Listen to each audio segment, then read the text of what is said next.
Hey everybody, Blake Head here with iSalus.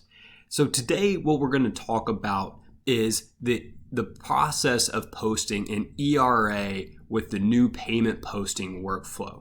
So we're going to look at a couple different things that you might do based on the workflow within your practice, and really talk about the workflow that iSalus expects you to use overall. But again, obviously every practice is a little different. You have different rules. So we'll be talking about those things as well. In general, with the ERA process, obviously, as you're aware, ERAs are going to come into the system electronically from the clearinghouse and will be automatically available. Now, what happens after they come in is going to be up to you and your team and how you ultimately decide to customize ERAs and how they flow through the system. So that's where I want to start, is actually what happens when an ERA comes in. So that is actually governed by a company setting. So what we're going to do is we're going to go here in the upper right hand corner of the screen and hit the search box, and we're going to type in ERA. One of the settings that you're going to see is the auto post ERA delay. This is the first thing that you need to understand with ERAs and how they come in. This setting is going to allow you to determine if an ERA is auto-posted immediately when it's received, or maybe it's not auto-posted at all, or maybe it's auto-posted after some number of days of sitting in the system. So let's talk about each one of those use cases. So by default, for most every practice, ERAs will not be auto-posted. So if you have a -1 in this box, that translates down here to do not auto-post. So anytime an ERA comes in, it's going to be sitting in a status of new, and somebody at the practice is going to be responsible for releasing that ERA to the posting process. And we are going to look at that momentarily. That is helpful for really two main reasons. One, if you are a practice that posts to the bank, meaning you don't want to post an ERA until you verify that the money is actually in the bank, then that is an option for you. Or if you just like to look at your ERAs before they get posted and you would like to verify things are looking the way that you would like them to, you also probably don't want yours to auto post. So this is a great setting for you. Now, eventually you may get more comfortable with the process and decide that you would like the posting to just happen in real time. So as soon as a deposit comes in, regardless of what's going on with your bank or anything like that, maybe you want those to be sent on to the posting. Do that. So if that's the way that you would like it, you would change your value up here to 0. Again, that correlates with you want the auto posting to happen as soon as iSalus gets it. Right? Now, the other option is maybe you're a little bit in between those two. So maybe you do generally post to the bank, but you are also aware that, on average, if you get an ERA within 4 days, your bank's going to have the money. So you want the auto post to happen after, let's just say, 4 days. All right, well, then you would change your setting to 4, and then 4 days after iSalus gets it, if you haven't manually done something with it, we're going to send that through the posting process automatically. Okay, so that's the first thing to be aware of. Again, most of the time you're going to set this once, and then you're not going to really have to mess with this at all. But that will change the workflow based on how you have these items set. Okay, we're going to leave ours at -1, which means we need to post those or choose to send those to posting manually. So with that, let's go ahead now and talk about the workflow that you would expect to see on a day-by-day basis. So if you're dealing with ERAs, no matter if you have them auto-posted or not, those are going to show up here under your post section on the RCM wheel. Now, if you click on that, that will then give you some additional details. So notice we have a category up here called New Deposits, and if you expand that, you're going to see New ERAs. You will only see new ERAs if you have that setting set to either hold them for any period of time. All right. If you had that setting where it was auto post, you won't have anything sitting in new ERAs. All right. But again, most people will probably hold those until they're ready. So the first thing that you're going to want to do from a workflow perspective is find your new ERAs and then click this search box to pull that list back. So when you hit search, this is the list of new ERAs that need to be sent to posting. Now, you might work them in the order they came in. You might work them by date. Maybe you work them by biggest check to smallest check. So you can even click these column headers to sort this biggest to smallest. So if I want to go ahead and work this large $41,000 Medicare check, I just double click on that. That's going to bring up the deposit and then all of the details related to that. So along the top of the screen, what you'll see is a summarized view of some basic details related to the deposit, the date, the payer, the deposit amount, the payment amount, how much we think we're going to adjust, and so on. Okay. We also have access to the human readable ERA. If I want to click on that and see that, I certainly could, along with specific details from the human readable from the ERA. So we're actually breaking out that electronic file, and everything on that file could technically be found through these various ERA detail option screens that you see. Okay. Within every deposit, you may have deposit errors. We'll talk about how you manage those in just a second. If there are any, you would see them on the screen. This deposit doesn't have any.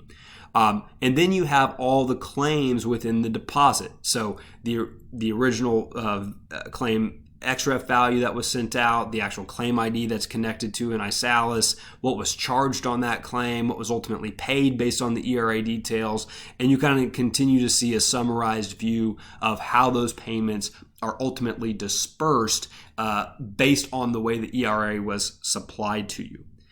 If you ever wanted to open up and see the specifics of a claim, you can still do that from here. You can't actually change any values on a ERA, all right? It's just getting set based on what the payer actually supplied, but you can see the details from this screen. Again, we don't really expect you to have to open each one of these claims by any means, but you can do that if you find a reason to.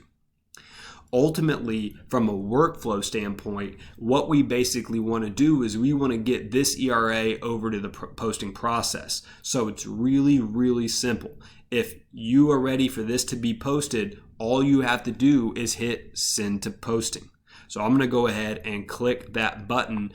That ERA will now be posted. All right, it's going into a job where the posting will take place. So this could take anywhere from 30 seconds to a minute to 15 minutes, depending on how big this deposit actually is. But ultimately, every single line item is now being posted, and I can see that this has been sent to posting.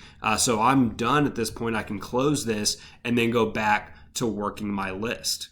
Okay, and when I say working my list, and since I'm dealing with just new deposits, all I'm really doing is opening this up. Once I think I have the money in the bank, then I can go ahead and hit send to posting. And I would just really repeat that process for any new ERA that I was ready to have applied to claims in the system. All right. So that's the process of sending new ERA deposits over to posting.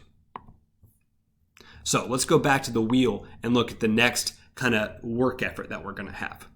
The next effort is dealing with what are called deposit errors. So deposit errors are looking at checks that come in that haven't been, it's looking at deposits that come in. Mostly ERAs are going to create deposit errors where basically things aren't lining up or there's some money that we can't disperse in an automated fashion. So a human kind of has to get involved to help fix that problem. So when you hit the search box next to deposit errors, that's going to bring you back to the deposit window I was looking at and then show you the errors. So there happens to only be one here. If I double click on this then opens up the deposit just like I saw a second ago. And now you can see that the deposit errors section is enabled and it has one-to-many errors that would be available for you to fix. Now, some errors are really simple, like maybe the payer did not match a payer in our system, so you might need to manually fix that.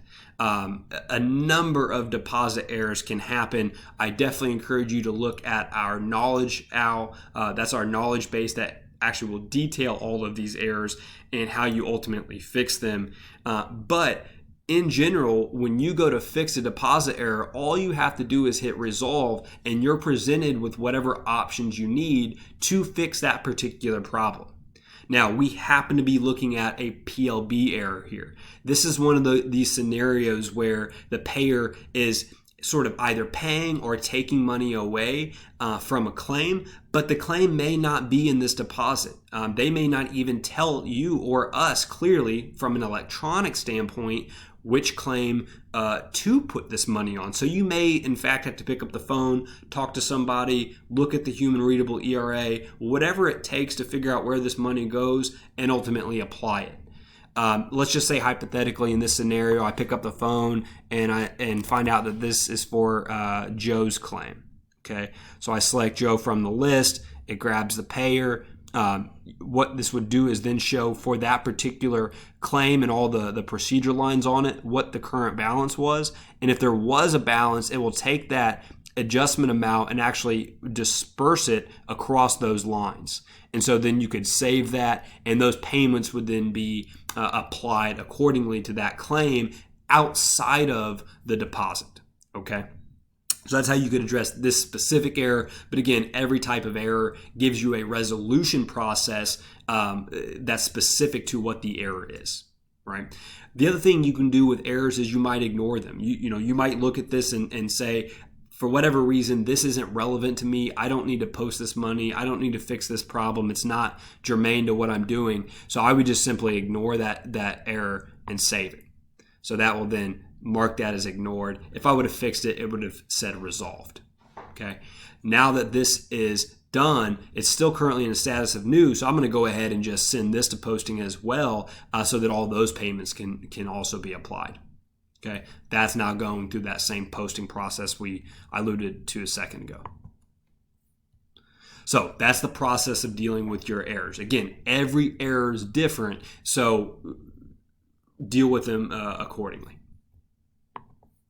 Now, the last thing that we want to look at is posting errors. Now, posting errors can happen on various types of deposits. So ERAs, EOBs, statements, all those types of deposits can technically have posting errors. So we are going to look at dealing with those right now. So let's go ahead and hit this search box, and it's going to bring up a list of posting errors that have been generated based on those deposits that were in fact sent to posting. What I'm going to do here is I'm just going to start at the top, and we'll click on the first one and talk about dealing with posting errors. Okay. In this particular case, what it's saying is we have a procedure code conflict on a particular one. So basically, we've got this procedure code. For one reason or another, it's not knowing which code, which procedure in Isalus to link itself to. So resolving this type of error is just saying, okay, let's click resolve, find the available procedure I can link this to. Here it is, resolve it, and we're done. Now the money that was sort of kind of associated with that from the ERA is now being correctly associated with the CPT on the claim itself. Okay, and I would just certainly work my way through and resolve these items. Okay, so this wants me to link this as well.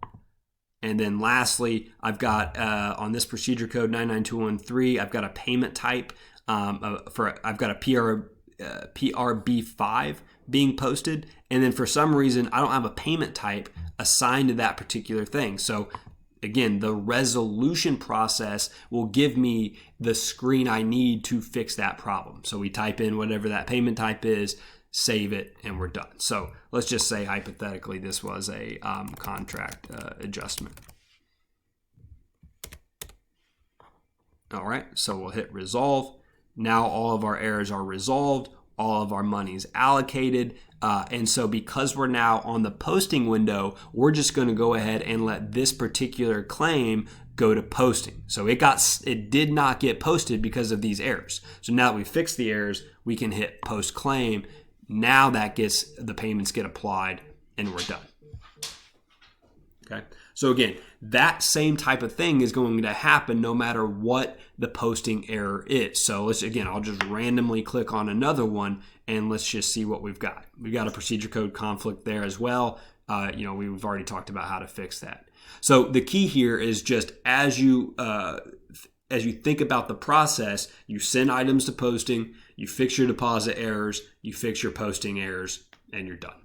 So generally speaking, that's the workflow for ERAs with our new posting process.